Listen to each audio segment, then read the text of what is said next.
Good evening. On Valaskjalf, Hliðskjálf, Paramevyoman, the Golden Throne and the Indo-European solar realm of the glorious and ancestral dead, the Indo-European Cosmology, a brief guided tour, Part Dieux. As we have often maintained, the Vedic and Eddic Indo-European mythologic canons fit together exceptionally well. This does not simply mean that they are closely concordant, but also that where there are gaps in our understanding in the one, we often find some element in the other which corresponds to the area that is now obscure to our modern pairs of eyes. So it is with Valaskjalf and Hliðskjálf, two somewhat obscure heavenly concepts which have come down to us largely via the Gylfaginning, although both are also mentioned in the Grundnismal, inter alia. Now the major appearances of these therein are rather brief. To quote from the Dieux translation, open quotes, "There is one abode, called Hliðskjálf, and when Allfather sat in the high seat there, he looked out over the whole world, and saw every man's acts, and knew all things which he saw. Another great abode is there, which is named Valaskjalf. Odin possesses that dwelling. The gods made it and thatched it with sheer silver, and in this hall is the Hliðskjálf, the high seat so called. Whenever Allfather sits in that seat, he surveys all lands. At the southern end of heaven is that hall which is the fairest of all, and brighter than the sun. It is called Gimli.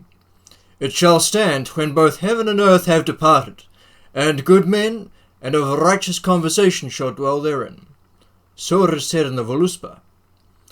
A hall I know standing, than the sun fairer, thatched with gold and Gimli bright. There shall dwell the doers of righteousness, and ever enjoy delight." End quotes. I have chosen to include the element around Gimli for reasons that shall become obvious as we proceed further upwards through this piece, although it should be noted that the Voluspa presentation for it is subtly different. However, before we get into the comparative cosmology and mythology, it is necessary to take but a brief look at the relevant linguistics. Both Valaskjalf and Hliðskjálf are obviously built around the term skjalf, often translated as shelf, to which it is rather related. However, I feel that this lacks a certain luster. Shelf, it is definitely enjoys some conceptual resonancy with, but given that skjalf itself actually rather means a high place, such as a watchtower's vision station, or the upper surmounting cliffs and crags of a mountain, it seems rather diminishing to utilize the same sort of term one would apply to a portion of one's kitchen pantry. Valr, is immediately familiar to us. It occurs also in, say, Valkyrie, or for that matter, Valhalla, and refers to the slain, the dead. So, what we have here is a high place, such as that of a mountaintop, or the elevated portion of a fortress, a tower, which is also where the slain are to be found. A heaven, we might suggest, possessed of the shining radiancy of silver for its exterior covering of roof. Hlid, meanwhile, refers to an opening. It occurs in Old Norse to mean a gate, and its Proto-Germanic form, hlida, makes it even more clear, referring to a facility for a covering, a lid. Lid itself is from the same hlida particle, in case you were wondering. So, Hliðskjálf would mean the high opening with a lid, a high station amidst the heavens and a shining sphere, phrased in terms of a watchtower that is also a throne, and from where Odin can look out and see all. Does it sound confusing? It shouldn't be. For you see, what is being described there is an eye in the sky, that is radiantly situated, and illuminates as we see it, just as it sees us down here below. This is a frequent understanding for the sun, encountered in the hymns of the Vedas, the all-seeing, oft unblinking eye of Lord Varuna as Agni, or rather Lord Varuna or Agni, but then of course I repeat myself, and hailed in other texts as one of the three eyes of Lord Shiva. It also has noted attestation in other Indo-European linguistic and mythological corpuses. Occasional references for the sun as the Eye of Zeus, for instance, and linguistic artifacts such as the Old Irish sul, being of the same root as solar, and meaning eye in that language. However, via way of more direct, demonstrative explication, Atharva Veda, chapter 4, hymnal 16. The mighty ruler of these worlds beholds as though from close at hand, the man who thinks he acts by stealth. All this the gods perceive and know. If a man stands or walks or moves in secret, goes to his lying down or his uprising, what two men whisper as they sit together, King Varuna knows. He, as the third, is present. He that should flee beyond the heaven far away would not be free from King Varuna. His spies come hither to the earth from heaven.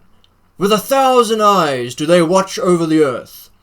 King Varuna sees through all that is between heaven and earth, and all that is beyond. He has counted the winkings of men's eyes.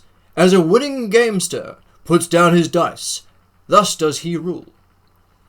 Or Atharva Veda, 13 hymnal 2, I should say. With the same eye of thine wherewith thou seest a brilliant Varuna, the active one among mankind, traversing sky and wide mid-air, thou meetest with thy beams our days, sun, seeing all things that have life. You get the idea.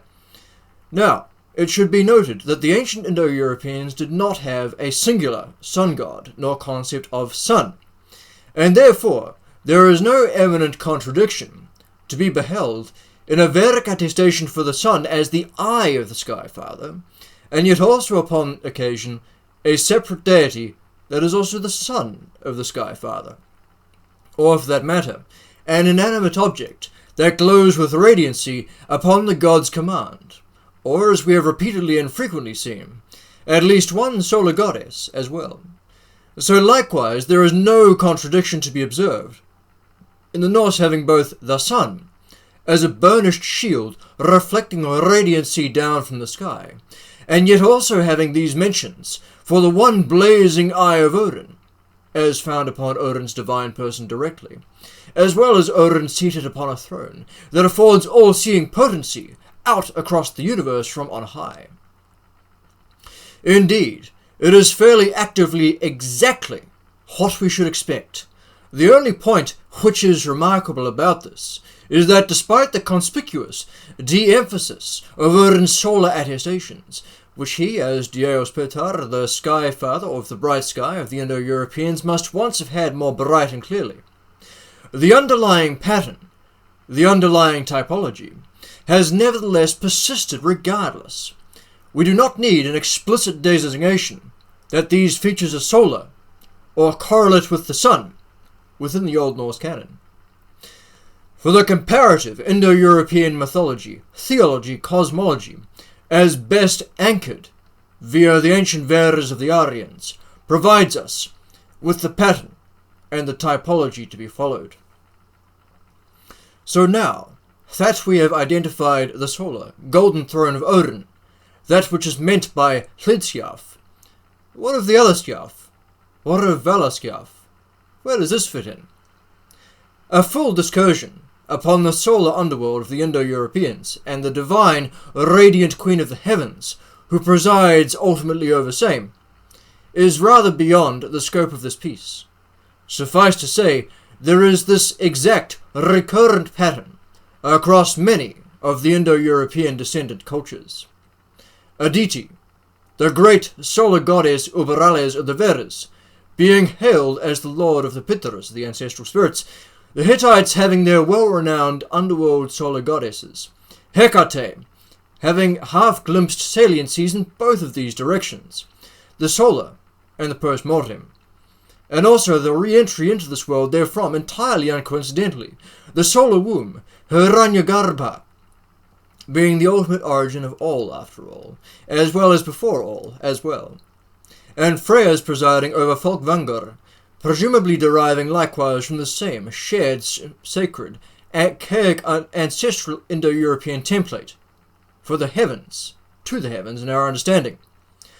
Yet there is also, quite prominently, a male deific presiding up there as well.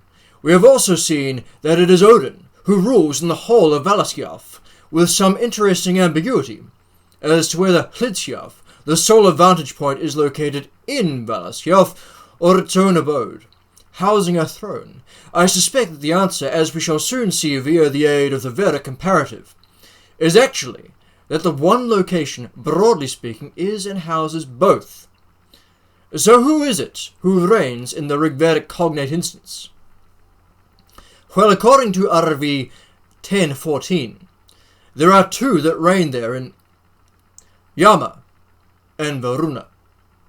Other theonyms are also occurrent, including in particular Vrihaspati and Vivasvan, the wide shining one, although it is my belief that, as per usual, the usage of a greater number of theonyms should not be read necessarily as indicating the presence of a correspondingly greater number of gods. Rather, Vivasvan is Yama's father, and we know from our comparative modelling, see for instance the Sons of the Sun series upon just precisely that the former, Varuna, Vivasvan, is Dieux' Pitar, and the latter is a figure akin to the Roman Remus, Aimus in the order italic, who rules over Lemuria in a likewise manner. There is also a current mention for Brihaspati as a way to refer to Yama in RVX 13.5, wherein Yama is sacrificing himself in order to go beyond, and to seek out thence to rule the realm that shall thence house the spirits of the deceased mortal men who shall come after him, fathered of his brothers, mortal Manu race.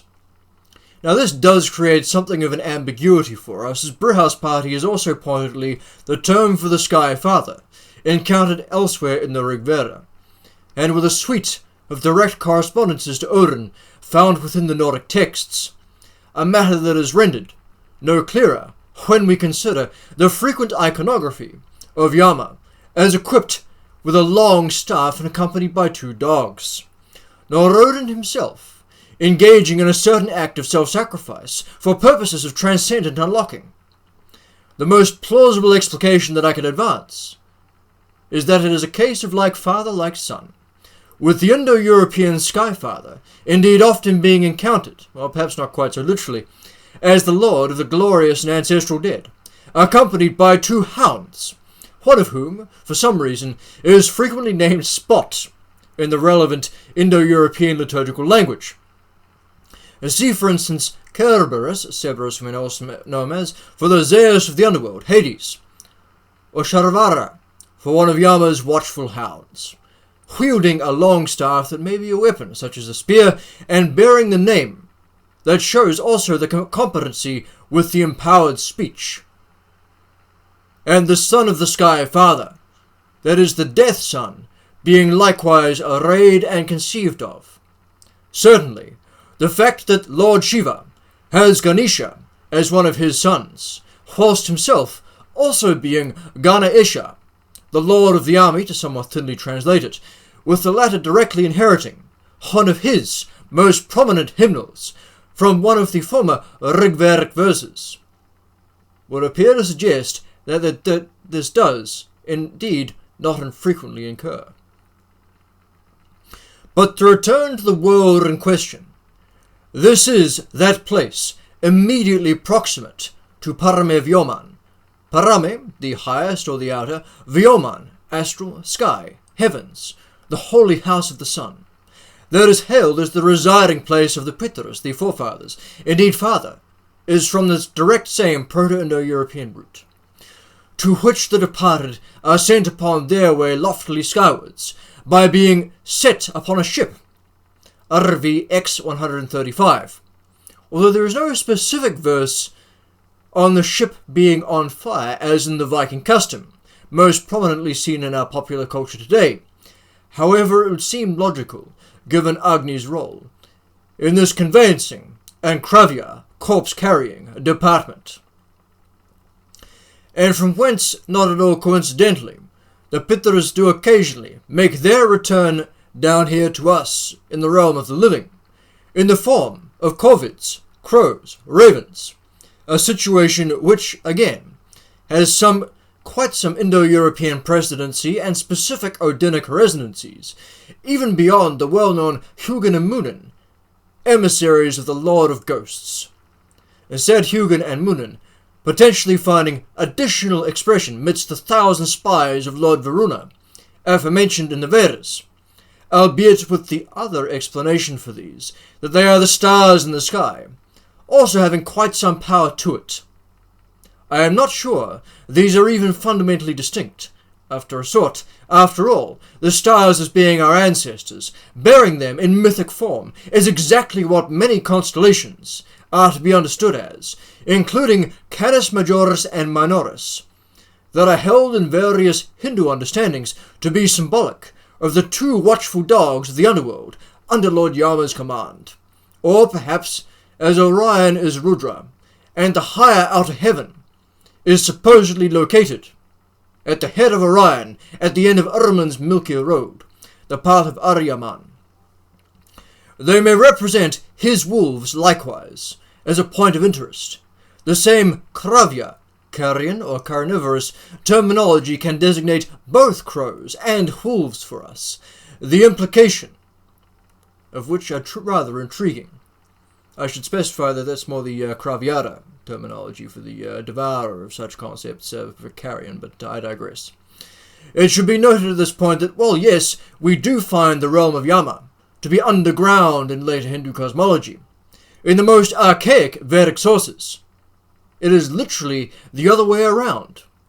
There is not really an underworld, as the worlds are three, in escalating ascendancy up from Earth to the mid-atmosphere to the high sky, to the realm of Yama, to Pitraloka here, and later this too is somewhat distinguished out therefrom, to be found near the apex, the last of these, with the transmission between these planes accomplishable via various means, including rising upon a pyre or sailing. As to the ancient Indo-European, the sky was just another kind of sea. With time, these understandings changed, and so we find a fairly consistent mytholinguistic pattern of shift for the Lord of the Sky, conceived also as sea, being turned into a sea god, viz. Dieux Pitara, Zeus, becoming also Poseidon, and Varuna moving to become a more exclusively oceanic god in the later Hindu mythology. As the emblematic example, for more detail, see my earlier Swear by the Sea, Swear by the Stars, Swear by the Sky, on the mytholinguistics of Varuna, Neptune, Uranus. Just as the more literal sea became more greater in its prominency, as the various Indo-European peoples reached oceans for the first time, and all of a sudden the notion of the dark sky of night being under the earth during daytime, and vice versa for the bright sky of the day during the night presumably, gave way to at least some of the afterlife realms, in fact being located under the world of the living at all times rather than just during the day. Other of these afterlife realms were still preserved in the bright-lit plains of day, however. Whether the ones that one could semi-literally, or at least literarily I should say, sail to, such as the Isles of the Blessed of the Greeks, or the undying Aker, or Danzakar, that is ventured out to beyond India in Eric's saga Vithorla, I should say, and others still, as we have seen both above and above, remained very much of the high heavens, although perhaps with some lunar connotation alongside of, or even instead of, the solar concept tree, as potentially suggested by the silver thatchings for Valaskjalf, although I am not sure that silver and lunar are necessarily a definitive linkage, as there may be other reasons or interpretations for the material choice in question in the Gylfaginning. Although, to take a brief sort of digression from the text, there is actually a rather prominent lunar linkage for the pathway of the Pitaras in some Vedic concept tree. This is not exclusive with the solar linkage for this, and in fact it's more that the moon provides a pathway, if you like, for the mind in relation to these sorts of spheres. We shall look at this in a future article, to get back to the major text. in our modern ancestor veneration and nourishment rites as Hindus. We carry these out upon the time of the month when the moon is dark, Amavasya, when the sun and the moon dwell together, asking Lord Surya, the sun, to help transport the Tarapana libations of sustenance to our forebears by pouring these over the branch of a tree at dawn as the sun rises up into the widening sky. Still, with the third Old Norse Loka le, that being, of course, Loka as in the sense of world, not a certain other demonic personification, that we had mentioned towards the outset and are excerpting from the Gylfaginning. Gimli, the solar concept tree for this late afterlife heavenly realm, is quite explicit, open quotes. At the southern end of heaven is that hall which is fairest of all, and brighter than the sun. It is called Gimli. It shall stand when both heaven and earth have departed, and good men and of righteous conversation shall dwell therein. So it is said in Voluspa, a hall I know standing, than the sun fairer, thatched with gold and Gimli bright. There shall dwell the doers of righteousness, and ever enjoy delight. This would again correspond to the notion, being espoused in Arvi X14, Arvi X15, Arvi X135, etc., wherein housed in this solar realm are the Pitras, eulogized in terms rather close to doers of righteousness as a characteristic, and most certainly entertained, or if you like, enjoying delight. And it also bears some intriguing resonancy with the concept tree to be found in later Hindu cosmological understanding, wherein Pitarloka is preserved, held above, the final fire of the pralaya, the apocalypse or the great unraveling, so that the ancestral spirits, the seed ancestors, are able to come out therefrom and thence begin the world all over again in the next cycle of creation therefrom. Something that has a certain degree of functional resonancy with the Hodmimis Holt that Lif and Lifthrassir emerged from, following the devastation of Ragnarok. The morning dew sustenance for whom may perhaps be linked to the aforementioned Tarapana offerings we carry out to the Pitras at dawn. The concept has also been found in a rather more terrestrial saliency in the folk beliefs around the city of Varanasi or Kashi, also known as Benares, a holy city of Lord Shiva that is uncoincidentally also the place where one goes to die. It is said that it too shall be preserved from the Pralaya and carried forth into the next world, in some traditions at any rate. The meaning of the major names in use, Varanasi and Kashi, are similarly salient, Varanasi deriving ultimately from Varuna, in part due to the name of one of the major rivers running therethrough, and Kashi, it means shining, hence its often storied sobriquet, the City of Lights, something that also renders the endless ghats or cremation pyres, as well as the arti flame offerings which take place upon the banks of the river Ganges, running therethrough. These are the rivers of the underworld, in a certain sense, afterlife conveyance associations, we may say, which are, of course, prominent right across the Indo-European sphere. Although we should note here that the terrestrial Ganges finds mirrored supernal expression in the celestial Ganges, the earlier extolled path of Aryaman, Ermin's road, the Milky Way that leads to the realm of the great god in question. Eridanus, the constellation, the river, running to the head of Rudra Orion likewise. So it would seem fair to state that Varanasi is a place where two planes, that of the mortal, the mundane and temporal, and that of the immortal, mythic, eternal, appear to cross, commingle, and otherwise coexist in exactly the same space, and with shared essences of each dependent upon who one is, and how one so happens to be looking at the time. Also of relevancy, although not to be discussed in any great depth herein, are the two higher heavens, still for the Norse, Öndlangr and Víðbláinn. Next to nothing is actually known of these two locales, and even the etymology of these is a matter of some artistic interpretation. The former, presumably, means the Ond, that is either the long, in its breadth and extent, or that which is long, high, way away from us, from our perspective, with ond referring either to spirit or to wind. The great wide expanse of the high atmosphere, with its fiercely rushing winds, would certainly fit that description. With some intriguing potential resonancy with the Vindheim, briefly mentioned in the Voluspa, as a post-Ragnarok home for particular kinsmen of Odin, nephews in fact, although I have my suspicions that another Proto-Indo-European particle, nep, is perhaps more relevant. Nep basically means descent in a more, well, it can mean more directly almost a son, but nep can also refer to a sort of a, it's where we get nebula from, I'll put it that way. But it's both sky and water in one in terms of how it turns up in later concept tree, hence why nebula and Neptune potentially share the same root.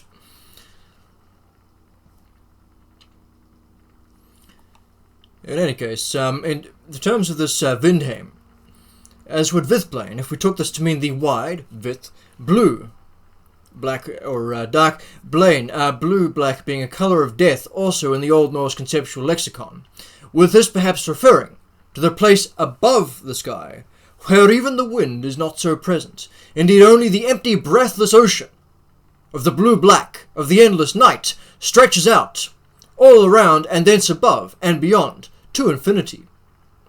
In either case, the Aditi we had met earlier would be relevant. Aditi, the opposite of Diti, limits, the wide expanse of infinity, being the goddess hailed as the lord of the Pitharas, and the ultimate investor of life into all, from high above in the Vedas. Although another derivation is potential for the latter, with vid, derived ultimately from Proto-Indo-European wet, or wait, I should say. I should stop doing the H pronunciations in W, my unfortunate habit. Instead being that which refers to a rope, a twist, a knot, a coil. Something that I mentioned due to the reference in Arvi X 15:3, wherein the high heaven is also where one attains son and progeny from. Perhaps reflecting the notion of a cyclical reincarnation carried out at the world's summiting point, which would represent the location, the location, I should have self-indulged in that particular loca-based pun, upon the axis mundi, the world tree, the pillar and mountains, Thamba, where the thread of the passage of souls is tethered, their pathway winding up, around, and thence back down again to this more mortally earthly plane of ours. This would, more properly speaking, be Paramevyoman within the Vedic cosmology. There is some support for this most intriguing concept in another Vyoman concept, the Vyomakesha, the heaven hair of Lord Shiva, and which finds parallel expression in the Kyanokaitis, I should say, hair of Dionysus, Poseidon, and Hades. But then I repeat myself thrice, a rebirth expression of the Skyfather, a Sky as Sea expression of the Skyfather, and the underworld realm of the dead expressions of the Skyfather respectively. In all of these four cases, the hair is understood to be dark, and often pointedly blue, tangled, or flowing and wild, with the Greek accounts evidently preserving the archaic Indo-European understanding of the hair of the Skyfather being coloured and connoted as the sky, literally recalling also their role as the powerful winds of the high vaulting reaches of the atmosphere. The Hindu perspective goes rather further, and declares that in addition to these representing the tendrils of the wind, these pointedly also represent the wind as the breath of life bestowed by Vayuvata to bring humanity into active being, and with direct parallel expression in the investiture of Ond by Odin into our ancestors Asgard and Embla, in the Voluspa telling of the creation of man. There is also the mention in Arvi X 125-7-8 for Devi Vash, divine speech, the wife of the Sky Father, bringing forth the Pitra at the world summit, a place proximate to where the Yoni of all is located, and with her creative potency expressed via the wind, a power that is beyond the bounds of earth and sky. Or to phrase it another way, it would seem that there is indeed a wellspring of life, to reference the Vedic concept tree, up in the high heavens, where the blue winds, which may perhaps also contain within them the last breath, that is the soul leaving the body in some archaic Indo-European conceptry. This breath being identified with the Rudras or the Maruts, which may mean that the light elves said to dwell in Víðbláinn may have an unexpected Vedic cognate. They congregate up in a winding, some might say tangled knot, before heading back down out to this plane, and their reinvestiture in mortal housings of flesh, blood, and enacted life. The rivers of air that are the winds, yet also the waters, being that which the souls of one's own forebears, and eventually also one's own self, shall have to traverse on up to the high. Although I must stress that that which I have outlined above is but a brief endeavour, or a prospective reconstruction. Each and every Indo-European eschatology tends to feature much greater depth and detail, often with various souls headed off in other directions, either first or for the duration, and especially upon the basis of a soul-perceived quality, with, of course, many of these afterlives having come to be identified with the Great Dark, that is, undergrounds, rather than that which hangs, or rather, from which everything else hangs, up high in the wide blue sky. These dark afterlives may be, but aren't necessarily, the negative ones, for common souls, rather than the worthies, heroes, the great ones, whether they be priest or warrior or grandsire ancestor of other mighty accomplishment of essence. The more archaic and ashen representation of the fields of Asphodel, in contrast the more pleasant Elysian fields, for instance, or Helheim, or worse, Nastrond, in contrast to various post-mortem realms in the Old Norse. Although interestingly the Nifl in Niflheim, Niflhel, etc., is itself derived from a Proto-Indo-European particle, neb, that usually applies to the moist upper atmospheric layer of clouds in the sky. I also do not mean to impugn the accuracy of the Nordic, or for that matter any other scriptural account, when I observe that here we appear to have 3.5 heavenly realms that appear to correspond to a single area within the Vedic, and which appear perhaps rather artificially distinguished, to a degree in their gilfa-ginning appearances. Perhaps the Vedic account compressed a broad array of elements to this single apex point, referred to as a unitary realm, despite being more complicated in reality.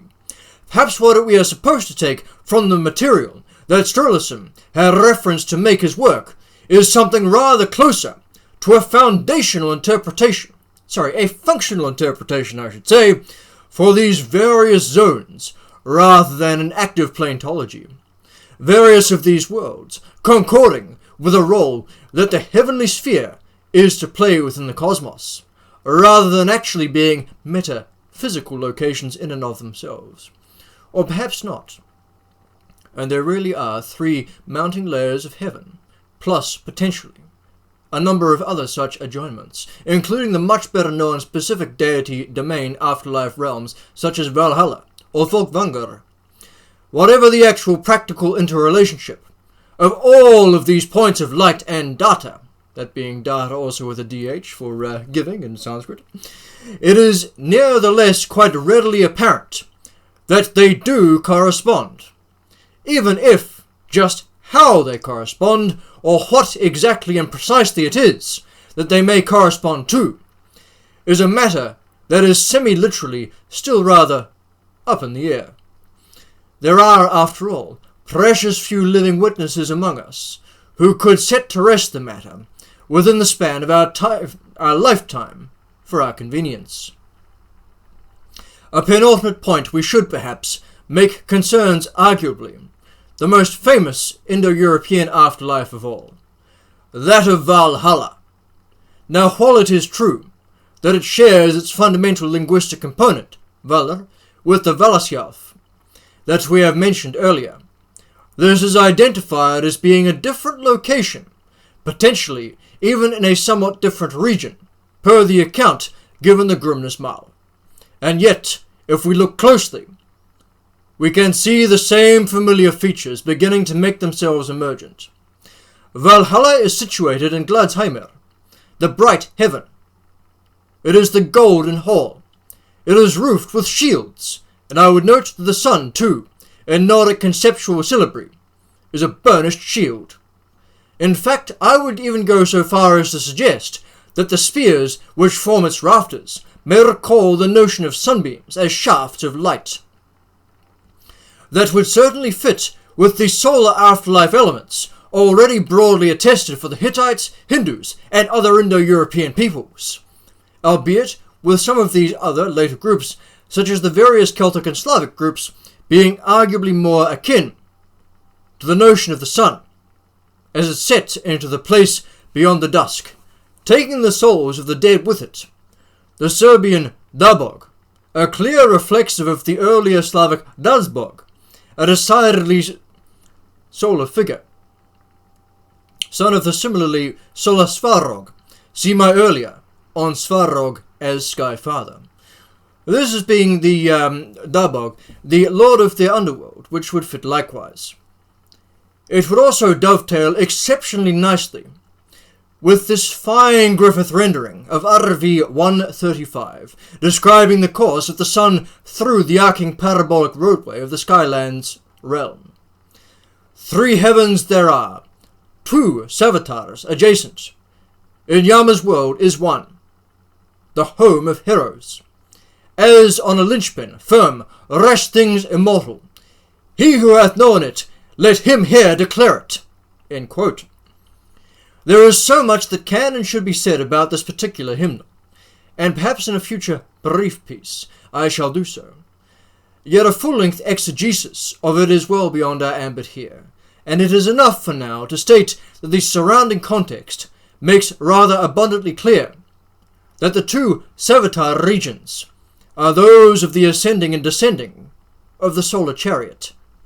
They are the phases, known for the dusk and the dawn.